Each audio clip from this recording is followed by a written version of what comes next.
With this country battling its worst bird flu outbreak in years, eggs are in short supply. According to Shin Semin, that's casting a shadow over the Korean economy and putting a damper on consumer sentiment, especially ahead of the nation's Lunar New Year celebrations in the coming weeks.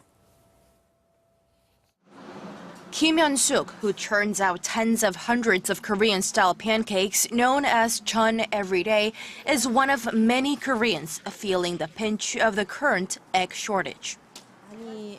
It's not easy for us to raise our prices because of the conception that traditional markets serve inexpensive food.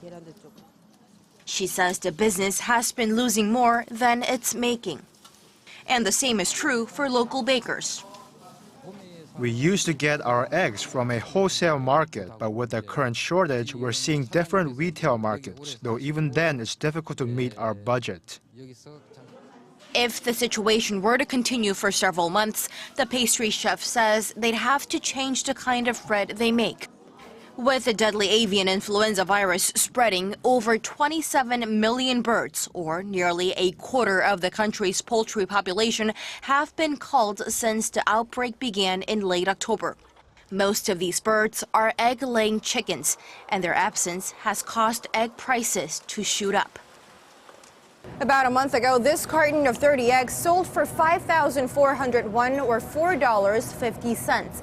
But now the average retail price for this same carton of egg is at least 7,501 or $6.20. That's a nearly 35% jump compared to the month before and the highest price tag for eggs seen in over 3 years.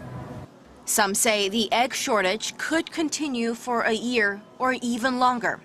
A local economic research institute projects that the economic losses could amount to $1.2 billion.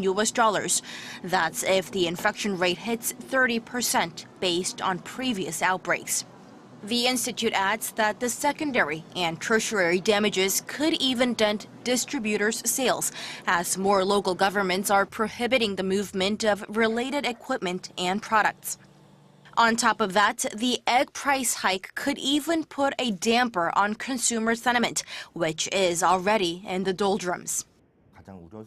Consumer sentiment, which is already in a dire state due to the ongoing political scandal, could shrink even more with food prices, including egg prices, skyrocketing. Despite all that, consumers are hoping that they won't have to shell out any more for eggs than they have to during the Lunar New Year, when families gather to celebrate with grand buffets of food and drinks. Shin Semin, Arirang News.